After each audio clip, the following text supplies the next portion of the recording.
Magandang hapon sa SMX. I am Maria Vanessa Cruz Zapanta, also an author. Ang aking sinulat ay ang mga sulat na para sana sa'yo. Ayan. Tapos, I'm also a part of the book Route 55. Yan. Yan ang ating topic for today. And today, we have our guests. Yan. So, the first one, I would like to call on Luis Gabriel Del Mundo. Let's give it up for Luis. Yan. Have a seat, Luis. Si Luis works as a supply chain officer for Merck Life Science by day. O may umaga siyang buhay. And as a musician, composer, producer by night. Grabe, may day and night ka pa, Luis, ha? He enjoys organizing orders and digital data, as well as blending electronic sounds and percussion. Expressing himself in work and play, meron din siyang mga stories to share in ways that he wants to assemble the right words and prose together. So, ayan. Our next guest is Mary Jo Ann Manalili. Yay! Yan. Si Mary Jo is a 40-year-old employee, wife, mom, and daughter all at the same time. Wow, ang daming hats. She has been with Merck for almost 6 years and is currently working as a team leader for accounts processing. Medyo small time lang to kasi sa Europe, Middle East, and Africa lang, di ba? So, walking distance lang siya, everyone. So, also focusing on invoice processing. Her interests are candle making, soap making, and punch needle embroidery. Wow! Ano kaya yun? And the last but not the least, syempre, ang ating editor, Dr. Jody Tabula. He is the senior medical manager of Merck. He is the owner of Alubat Publishing and the president lang, of Linangan sa Imahen, Retorika at Anyo or Lira. Ito ang pinakamatandang samahan sa Pilipinas na mga makatang nagsusulat sa Filipino. Dapat pala, miyembro ko nito. Kasi matatanda pala ang mga. So it is with pride and honor to let everyone know, ito magandang news to, that our book, Route 55, which is a product of the creative writing session sa Merck, is now a finalist at the 42nd National Book Awards for Best Anthology in English. Yay! Thank you, National Development Board and Manila Critics Circle. Galing! Diba? Pinuri ko yung sarili ko. Sige. So, naisa pa tayo supposedly na isang guest. Kaya lang, nagkaroon lang ng konting nagkaroon na siya ng konting sakit. So, she won't be with us. So, pwede ako mag-Tagalog kasi Guatemalan yan eh. So, dapat English ako dapat ngayon. Naka-prepare pa naman ako for English. Well, anyway, to start off, para marami tayong mapag-discussan, I would like to ask each of you to share your journey both as an employee and as a writer. Tapos, paano nyo ba na-discover yung passion nyo for writing? At saka, ang dami nito ha. And how do you balance it with your professional responsibility? Okay, let's start with Luis. How do you want to be called ba? Luis for long or not for short? Ano ba? Luis ba ang nickname? Luis is fine po, as an author. Wow, may ganon, may as an author. Okay, go Luis. May mga alias. But otherwise, yeah. Thank you, Ma'am Vanessa, and to the Manila International Book Fair for having all of us here. So, sa akin po, 6 years as an employee po for Merck. Syempre feels longer than that. Pero my journey with creative writing started way before pa po. When my parents wanted to develop me verbally and legibly. Yung verbally, gumana naman. Yung legibly, I'm working on it na ngayon, which is yung creative writing. So, I discovered that spark 4 years in working at Merck, satisfying customers. Ako po mismo, parang I'm still finding satisfaction with myself. So to spark joy, one of those po is writing. And with Merck po has given us the opportunity to add something sa aming subheader na all of us can be authors po, not only of writing but also of our own journeys, personal journeys. Yan, tama naman. Marie Kondo, sparking joy. So, sa hindi alam ng marami, ang kanyang nanay, o di ba nanay na, ay dati ko rin colleague sa Merck. So, siya 6 years, ikaw ilan ulit? Sa Merck? 6 years na po sa Merck. Pareho kayong 6. Oh. Dr. Jyoti, ilan taong ka na sa Merck? 8 years. O, ang tatagal, di ba? Hello, 32 years ako sa Merck. Ayan. So, hindi naman halata kasi kinder pa lang ako nag-start. Oo, mga kinder pa lang, nag-admin ako sa Merck, ganon. Ayun. So, ikaw naman, anong nickname mo? Joanne po. Joanne, okay. So, for me naman po, siguro nag-start to yung at age ng daughter ko ngayon, mga 10. Yung journaling and diary na nasa magandang notebook and then you will write it yung nangyari sa'yo for the day. Kahit yung first crush mo, yung mga ganyan. Wow. Doon nag-start. And then nag-stop. Naulit lang siya ulit ng college na kasi merong activity din sa school. And then this, na binigyan tayo ng opportunity ni Merck to write and to participate. And sabi ko, kailangan kong sumali doon kasi parang may calling, wow, calling talaga. So, yun, thank you dun sa opportunity na binigay ni Merck on top nun sa ating daily na ginagawa to work. Yun po. Thank you. Yes, ikaw naman, Dr. Jyoti. Sa hinahaba ng history dami kong ginagawa. Sa pagsulat. Ano pa ba? Paano ka nag-start? Nakakainis. Paano ka nag-start ng iyong passion for writing? Okay. So, paano mo siya binabalanse? Yeah, so actually, bata pa lang ako, mahilig na talaga ako sa storytelling. But again, naging backseat siya nung nag-med ako. No? And then, I realized when I was training in medicine that parang may pakiwari ako na pwedeng gamitin yung creative writing, yung literature sa medicine. And eventually, I found out na meron ngang ganong, may ganon ngang field or meron ngang ganong practice, no? Yung tinatawag nga na narrative medicine na na-create recently, I think 2000, around 2000s, no? So that's why since then I went back to writing, storytelling, and even went to De La Salle for my master's in creative writing. So while all doing this medicine, pharmaceutical company, writing, advocacy work, yung mga ganyan-ganyan, poetry. So, ayan. Wala yata ang love life. So that's, wala nang love life. Oo, di ba?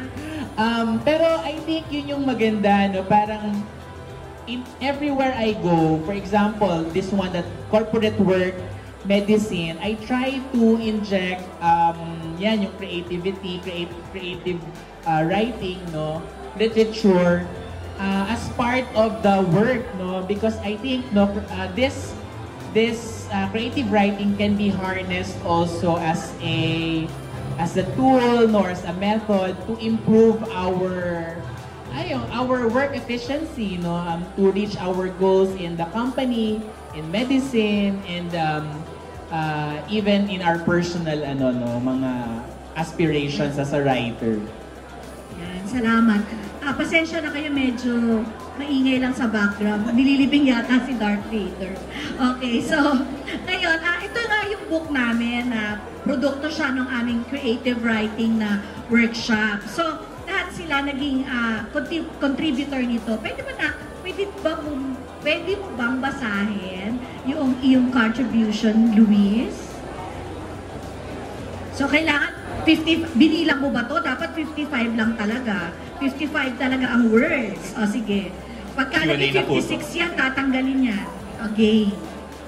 Alright po. So, na-publish naman to and of course edited to fit with the themes of the book. Pero my story is called Dog, 55-word short story. So, There is one tile set deeper than the others, just by the gate before we enter. A leash has almost eaten its way through a rusty railing above it. We always look down when we pass, wary that we might trip and fall, or worse, wake you up. Even if you're no longer there, sorry. Yan pa. No longer there. Anong storya behind sa ating binasa mo? With Sinulat. this piece po, parang I wanted to test myself where yung subject or yung title ng story is hindi ko siya babanggitin sa buong story. So, to make it So more yung personal. aso, hindi mo siya babanggitin? Opo. Go, okay. Doon ka pa makakuha sa title siya. And it's mostly just purely on observation lang po. This occurred during the height of the pandemic when everybody was scared. We didn't want to go outside, and because of that, tinapat po na nagka-rush po na nag-worsen yung aso po namin. Na ito po yung aso na ever since high school po, nakikita ko siya lagi sa gate. Alam mo naman yung mentality back then, guard dog yung turing sa aso. And ako po, dati takot talaga sa aso. Anong name niya? Bimbi po. Ano? Bimbi. Andito na siya. Andito ng nanay niya. Nag-fly back na sa Philippines. Mahilig po sa personalities yung pag-name ko ng mom ko sa mga aso. Hindi ko kinaya. Meron ka ba, Josh? Wala po. Wala pa, okay. For po si Noy. Noy. Okay. So si Bimbi pala ang kanyang naiisip habang sinusulat nito. Ikaw naman, Miss John. Okay, yun, mention ni Sir Luis na ginawa itong workshop kasagsagan ng pandemic. So, medyo malungkot ang ina nyo. Pero I will read the English and then later yung original na Tagalog. So, ang title ko ng poetry ko ay Before Disappearing. I'm afraid, scared to be alone, or maybe I'll be sad should he pass. Am I prepared for the loss? Is he ready for my time? Will baggage be carried past life's end? The way I carried their starting lives. Anxiety or worry? Which? Or are they the same? I want to know before disappearing. So, medyo, alam naman natin nung pandemic parang kung meron dito na naka-experience na ikaw lang yung lalabas for your family household. Oo, Tas ikaw yung pipila kayo. tawag natin doon. Ano bang tawag dyan? Yung sa Hunger Games, yun siya. Sugo, yung ano. Oh, yes. Ganun Diba? Yung parang ganun, diba? Yung ikaw lang yung may pass na ganyan. May term eh, nakalimutan ko lang. Oo. Yung ikaw lang yung may pass, ikaw lang lalabas sa pamilya mo, ganun. Oo. So, andun yung worry ko po na parang, etong ginagawa ko ba sa family ko, kasi I'm with my mother and father po, tas yung family ko, na ito bang ginagawa ko sa kanila, pag wala na ako, may gagawa kaya? Ganon po yung takot ko na hanggang kailan tong COVID na to, mauna ba siya o mauna ako? Tama. Ganon po yung takot ko. But I will read Yung Tagalog version. The Tagalog version. So, ang Tagalog, literal Tagalog, bago mawala. Diyos ko, Kaya dapat mo para Miss Vanessa dun sa isa mong book. Oo nga. Ako ay nangangamba, natatakot mag-isa, o baka naman malulungkot sa paglisan din niya. Bigla ang pagkawala, ako ba ay handa? O siya ba ay handa pag oras ko na? May iwang dalahin ay bubuhatin ba ng tulad ng pagbuhat ko sa buhay nila? Pagkabalisa o pag-aalala, alin dito o pareho sila? Nais ko itong malaman bago mawala. Yun siya, yun po Grabe. siya. Alam mo, no? I remember, Miss Vanessa, nung pinaread ko sa akin ni Doktor, Naiyak ka? naiyak po ako, tapos sabi ko, parang free, therapy sa amin, nung batch 2 na yon dahil na-release mo yung takot mo in just writing this poem na 55, nandun yung pressure na 55 words, pero na-release mo kasi merong nakikinig. Nung alalahanin Alam mo yung pinagdadaanan mo, na-share. Na-share nung, and very therapeutic po yung experience na yun for us. Totoo naman yan. Touch naman ako. Na-touch ba yung inoferan mo ng kanta? Na-touch. Na-touch ba siya? Minahal po ako ulit. Wow! Akala ko kinuha kumuha yung pass. Siya na yung pumunta sa mga, di ba, grocery. Ayan, salamat. Actually, sa audience, andyan din yung sungkahin kita. Ayan. At may mga writers din dyan sa audience na meron kasi silang stage fright, no?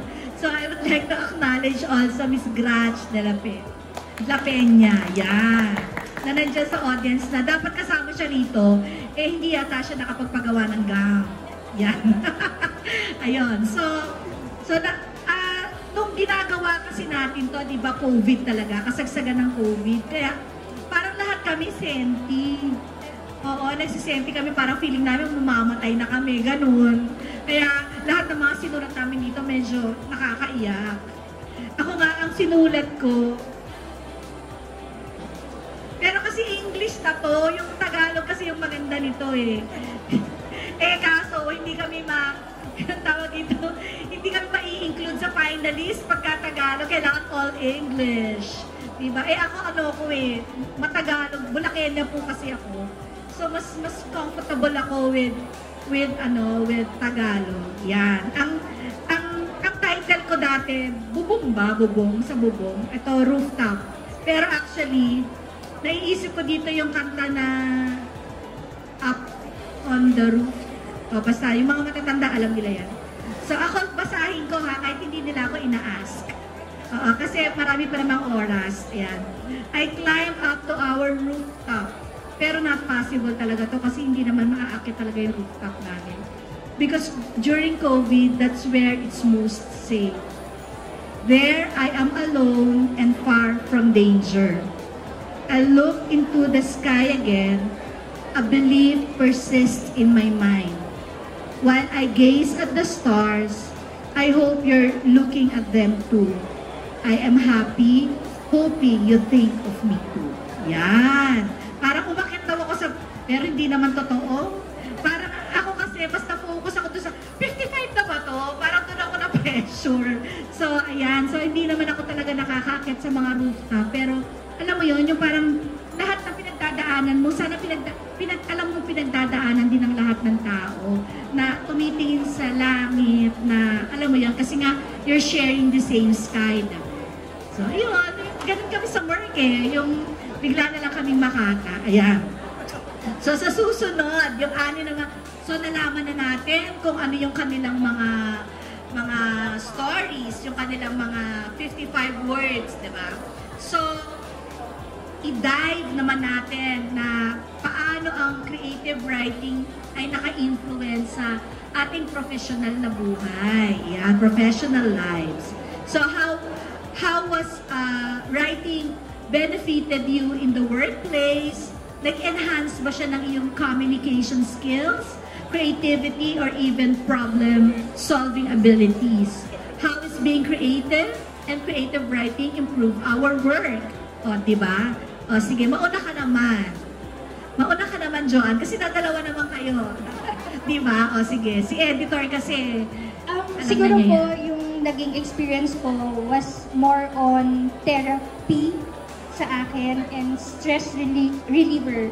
Kasi doon sa field po ng work namin sa invoice processing, talagang kailangan ma-process mo siya ng tama, and then yung surge ng invoices talagang madami, and aside dun sa gagawin mo yun, you will make sure na mababayaran siya on time. So ang customer natin yung nasa isip natin. Aside doon, syempre pamilyado ka, kailangan ganun. So etong workshop na to and then etong creative writing na to, parang pinili ko for a time yung sarili ko.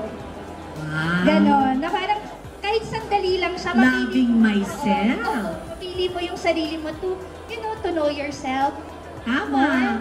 And malabas mo yung gusto mong sabihin. And parang ma-ignite ulit na, ay, mabalik ka dun sa normal na buhay. Kasi may energy ka na ulit. Parang ganun. Yun. Ikaw naman, Luis? Sa akin naman po for creative writing, ano po siya looking at this book and this activity, para siyang therapeutic time capsule. Parang diary entry lang siya na simple, pero para sa akin po, anything na sa ginagawa mo sa buhay, lagyan mo ng art and creativity, doon siya nagkakaroon ng soul, ng Malalalim yung mga guests natin. Diba? Tama naman yun, di ba? Nagkakaroon ng kaluluwa. Na parang, yung ginagawa po natin na kailangan paulit-ulit, kailangan consistent, kailangan within KPIs or within metrics is nagiging robotic, nagiging malamig, nagiging, monotonous. Yung maganda po sa creative writings, may parang outlet ka, may momentary outlet ka lang na mabukas lang yung, bumalik yung sarili mo, kumbaga. Besides your performance, yung sarili mo, mailabas mo man lang. And then, you go back to work feeling, more motivated, baka may bago kang natuklasang words along the way. At the same time, mas parang bukas yung puso mo na mag-share na rin. Aside from writing with other people na yung mga kwento nyo. Salamat. Ikaw naman, Doktor. Sa mga pinagja-juggle mo na yan, ano naman ang iyong masasabi? Hindi, siguro I think nagwa-wonder sila kung bakit 55 words, no? So, yung pinagsimulan kasi ng 55 word story ay sa California. So, nakalagay yan sa introduction, no, in 1986 sa California. And eventually, in-adapt siya ng mga doktor sa medical community. Ginagamit siya as a tool for medical education ng mga medical students, medical residents, and even doctors. So, now, with this tool, naisip ko na why not gamitin din siya, di ba, the workplace, use it in a workshop, no? So, I think ito yung tanong kanina, paano yung time? Paano pag walang time? Ito yung solusyon. You don't have to write a novel. You can just write 55 words, no? And you can make a book and be a finalist in the National Book Awards. Grabe, diba? Finalist? So, sobrang big deal niya. What's keeping you from reaching your dreams? You don't have to be ambitious like a 3-volume novel series, no? Hindi naman kailangan. You can start with 55 words, no? So, kung busy kayo sa life, you can start with that, no? But how do you go about it, no? Hindi naman ibig sabihin may 55 words ka na, yun na yun. I think what you should do is read short works, poetry, no? 55-word stories, mga dagli, no? Short, mga flash fiction, so that you will have an idea kung ano ang magandang 55-word story, no? So, kasi halimbawa may mga iba gusto maging novelist, pero ang nabasa lang si Rizal o yung No Limit Tangere, yung mabilisan pa yun na basa. So, if you want to be a novelist, read our novelists, our Filipino novelists, our international novelists. If you want to be a poet, read poetry, no? Hindi pwedeng isa lang yung nabasa mo, tapos gusto mo na magsulat din na parang alam mo galing-galing na, di ba? So, I think, no, for you to know that you're doing the right thing is that you expand your reading, no? So, yon. So that you have an idea na, parang I think medyo kaparehas to ng mga nababasa ko, no? Okay, so yon. So, ayan. So, yung mga nag-iisip na parang gusto nyo rin magkaroon ng book, ganon. Tama si Doktor. Pwede nga 55 words lang, di ba? So, mag-i-interact ako with the audience. Yan. So, sinabi ko kanina, isa sa mga nandito ay sumulat din ng libro. So, dahil dala mo ang mga anak mo, ganar. Sige, magsulat ka, magbasa ka muna ng ginawa mo, Grudge. Palakpakan naman natin si Grudge. Sige.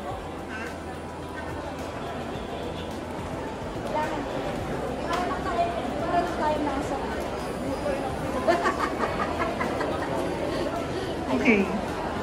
Actually, naka-English na nga pala to. So, nakatagalog din tayo, pero okay lang. Sige. So, yung title sa akin is Alive. So, after a few minutes talking with the other line, we do not notice that we have gotten in an ambulance between the siren and the traversing the length of EDSA. After a few hours, we lay in an emergency room, gurney. 15 days pass. What immense joy to walk out of a hospital very much alive. So, gusto ba ikwento yung story? Actually, kasi nakatagalog yan, pero yung pagkakasulat kasi niyan, based on a true story talaga, it was an experience for me and my husband during the COVID time na na-confine kami parehas at the same time. So, ang ano kasi niyan, siya lang dapat yung mako-confine. Sumama ako as companion, ang ending, na-confine din ako at mas matagal pa akong pinalabas. So, but it was such a blessing na parang kaming lumabas ng buhay after ng lahat na pinag-ano. Hindi, nauna siya actually, pero hinintay din niya ako kasi hindi kami pwedeng maghiwalay na lumabas. So hanggang doon, mula pagpasok hanggang paglabas, okay pa rin. Yan ang tinatawag na in sickness and in health. Thank you, Gratch. Ayan, may mga tanong ba kayo sa mga audience dito? May mga tanong ba kayo? Nasya-shy ba kayo? Wala kayong tanong. Ayaw nila ako tignan. Ganun pala yung feeling ng teacher. Ikaw, IG, may tanong ka ba? Halika na, magtanong ka na. Tanong mo lang po saan matatagpuan si Luis ganyan. Dumaan lang po.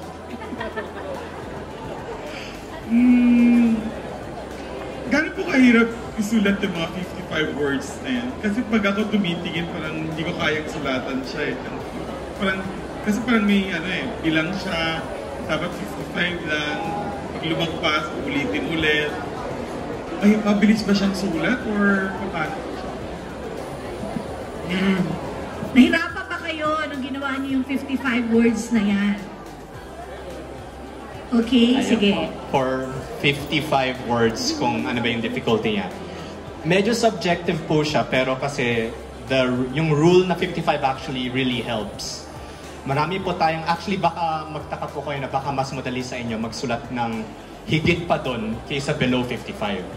Kasi yung gusto nyo po i-express, baka hindi nyo maitawid within 55 words. Pero yung challenge ko dito is to make it as simple and as relatable. Wala yung taba, wala yung sidetrack, wala yung super flowery adjectives. Talagang straight to the point yung gusto mo ilagay sa pahina. So, yun po. Both easy and hard in aspects po, pero yung 55 words parang makes it more possible. Yung sabi nga nito, 55 words, kayang-kaya.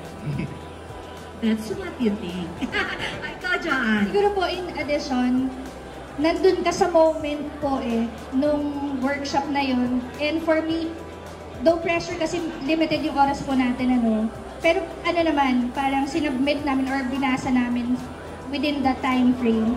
Pero yung, ako, nandun ako sa moment kaya po, for me, as hindi naman totally nagra-write, na-express ko po personally or na-express ko yung gusto ko pong mabigay doon. And nagawa naman po in just 2 hours po ba yung session natin? Or yun, 2 hours yung session. So, nasubmit naman siya on time. Siguro, kung nandun ka po sa moment talaga, magagawa naman po.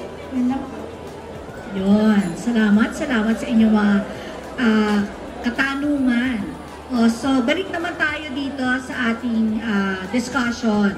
So, what strategies can be used to encourage and integrate creative writing in traditionally non-creative industry? Kasi hindi naman kami sa creatives pharma company kami. So, discuss practical ways to foster creativity in environments where it is not typically emphasized. Buti na lang meron kaming Dr. Jyoti, na talagang, niya yan, parang pina-foster talaga niya yung mga creative writing sa amin. Yes, Luis? Ayun po. Siguro let's start with yung mismong Route 55. Ang ganda po talaga ng harmony, ng bridge between narrative medicine going into creatives. So, yun yung one way na makatawid siya sa pharma na sector or pharma na business. Pero yung isa pa gusto i-mention siguro na ginawa na ng Mark din, naalala nyo po yung Sip and Go.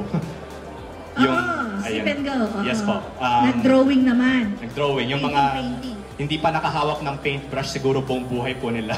Ngayon, kailangan mag-paint ng mukhang Picasso, mukhang talaga, still life, na sa una, parang mukhang hindi kaya. Pero with onting guidance, parang kaya na pala ng kamay mo. Mas stress pa nga kasi bakit mali yung kulay na ginagawa mo, kaysa sa una na takot ka na baka hindi mo kayang gawin. So, just a company giving opportunities for team building and extracurricular stuff na related pa rin. In this case, mental health, which is everywhere. Yun po, really helps po sa workplace. Yeah. Yes, Miss John. Sa akin po, sa group kasi meron pong daily huddle. So, sabi ko weekly, meron dong parang note or motto for the day. So, I encourage the team to change it every week kung sino yung facilitator for the week. So, from there, na parang though pwedeng kumuha by Google, pero mas maganda, in-encourage ko sila gumawa ng ano yung nafe-feel nila for the day or ano yung trip nila for the day. Yun yung nagiging ano ko po sa kanila, parang somehow workshop sa kanila na ano yung feeling nila or thought for the day. So meron silang minsan na ang trabaho ay isang biyaya, mga ganon. Ilan ang tao mo, Miss John? Pwede na. 16 po kami ngayon sa team. Konti naman pala.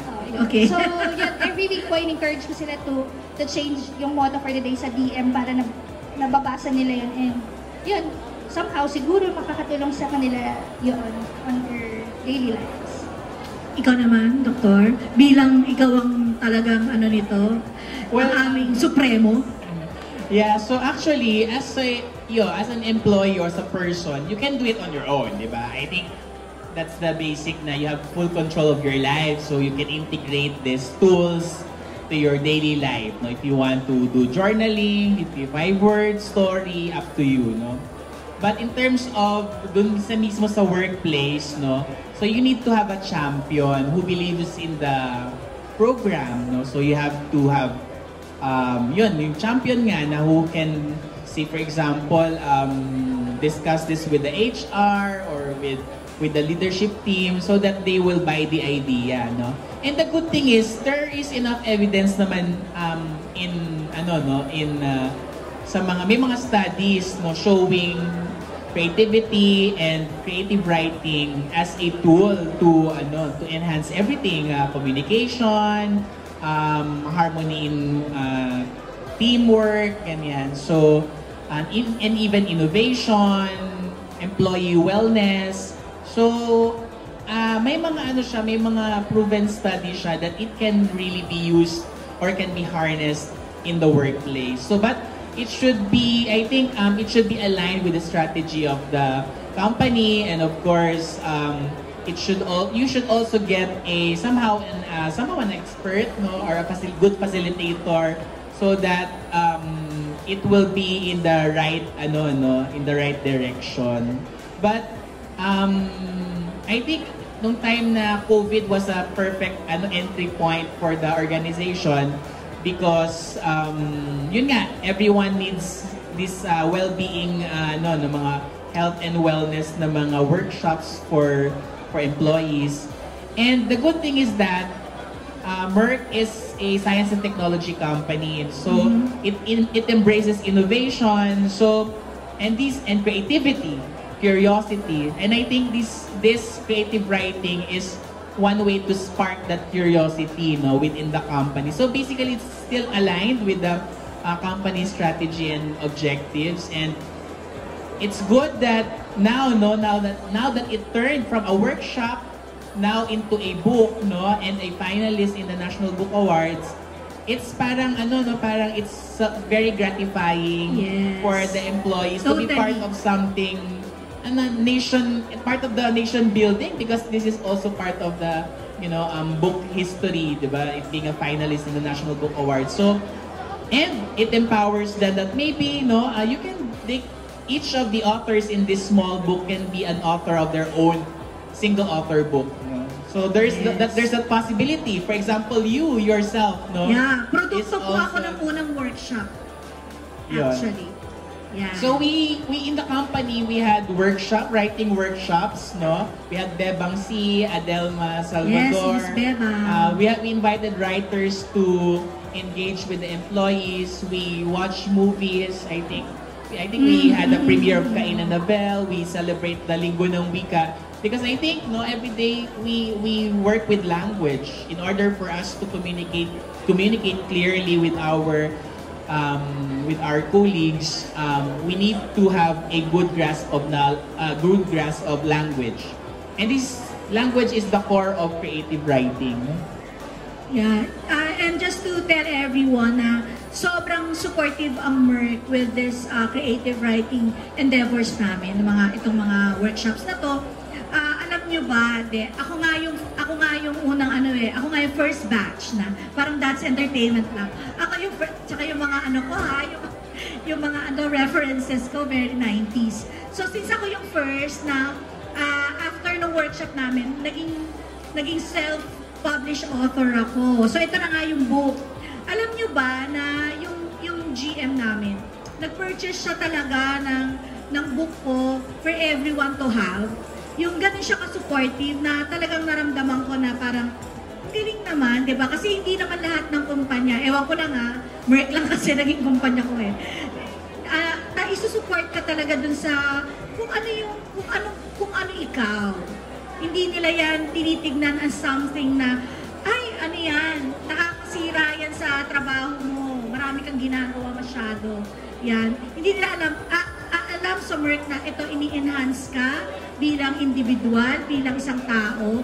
At dahil doon, mas lalo kang nagpupursige. Ako parang lagi akong nag-feeling na parang sobra akong grateful kasi sa Merck. So, lalo akong nai-inspire to work better, di ba? Para ako din, ma-transfer ko rin yung kung ano man yung nararamdaman ko sa kumpanya sa mga taong meron ako.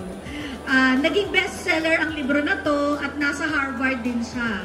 So, di ba, Filipino Reader's Choice Book Award. So, hindi naman siya naging kagaya nitong book namin, finalist din, di ba? So, magaganda rin yung kanyang mga pinuntahan. Yan. So, for now, malapit na kaming magtapos. So, at the end, meron ba kayong gustong mensahe para sa mga nanonood sa atin to inspire them also? At saka, where do you take it from here? So, nandito ka na sa anthology. Ano ba, balak mo bang, yun nga, yung ikaw lang yung author, magsusolo ka na, isa kang novelist or isa kang non-fiction writer? Anong plano mo, Luis?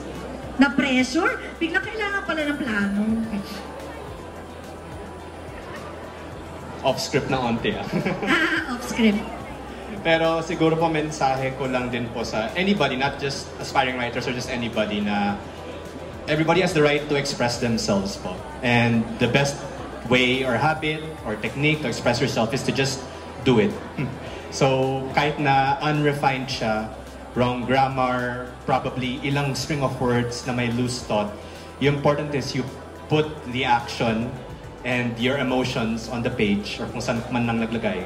And then, yun yung pwede maging fire na that can build into something more.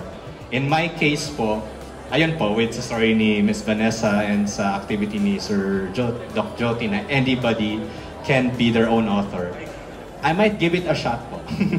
Kasi I really like language and I really like how it can paint certain colors and invoke emotions other than just music and movies. So, yun po. Kahit na 55 words or mga prose lang, don't need to go volumes pa naman. Pero, it's a start and it feels good. And it sparks joy. Yun nga po. Yes. Marie Kondo. Okay.